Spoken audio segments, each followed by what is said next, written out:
morning again. Well, the snow is still falling in the Northeast. Some parts of Massachusetts and Maine received a foot or more overnight, and that could go higher. And that is on top of what fell as part of the nor'easter that paralyzed most of the East Coast last week. That storm is now blamed for at least 25 deaths. More than 1 million people lost power at some point during the storm, and tens of thousands remain without power this morning. One of the hardest hit states was North Carolina, where Governor Pat McCrory joins us now from Charlotte. And Governor, I got to say, it looks pretty good down there this morning.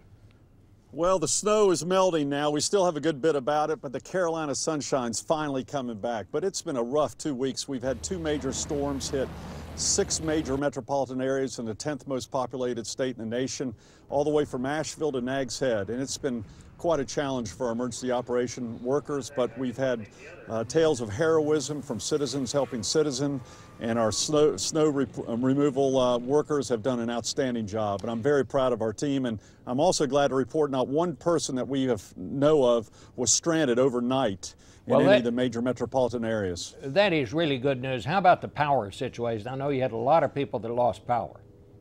We had over about 100,000 people lost power, but we were very fortunate with that regards, and now almost all of them are back at this point in time. There's still several thousand out, but we've had good news, and we've never seen storms go in such a massive, widespread area of the state 2 times in 2 weeks, and it's about depleted our budget. And it's also going to have an impact on our economy here in North Carolina because people were stuck inside and not spending money. And also, sadly, we had at least 6 fatalities, including 2 Good Samaritans who were trying to help another driver, and sadly, a drunk driver or someone under the influence hit them and killed them. So we're very saddened about the loss of life in our state also. Governor, it seems to me that a lot of people in North Carolina, I know you all got the warnings out pretty early, but frankly, a lot of people didn't seem to pay any attention. Did you learn anything from this? Yeah, we know some people don't pay attention, but we gave plenty of early warning. We signed the emergency orders both times, both during both storms. The problem is some people just don't believe it because Carolinas don't get that quick a snowfall. But the weather people were right on this storm, and they were extremely accurate. So we can't blame the weather forecasters, and I'm not going to do that. But people responded very quickly, but we did have too many people get on the street too late in response to the storm. Governor, a couple of years ago, you made a remark that caught a lot of people's attention. You said that global warming is in God's hands. After going through this thing, you still feel that way? And is there something we ought to be doing about it in the meantime?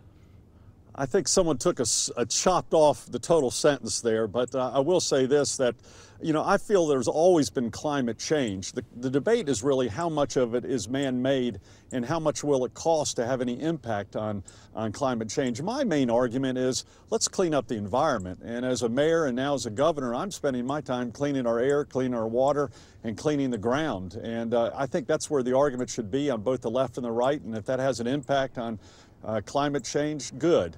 But I think that's where the real argument should be, is doing what we can to clean up our environment, but we also have to look for cost-effective ways to do it, because as a governor, we're walking that fine line of keeping our environment clean, but also continuing the economic recovery and making sure things like power are affordable for the consumer. All right. Well, Governor, we want to wish you and the folks down there in North Carolina the very best. Glad you're coming out of this thing, and thanks for joining us this morning. Thank you very much, Bob.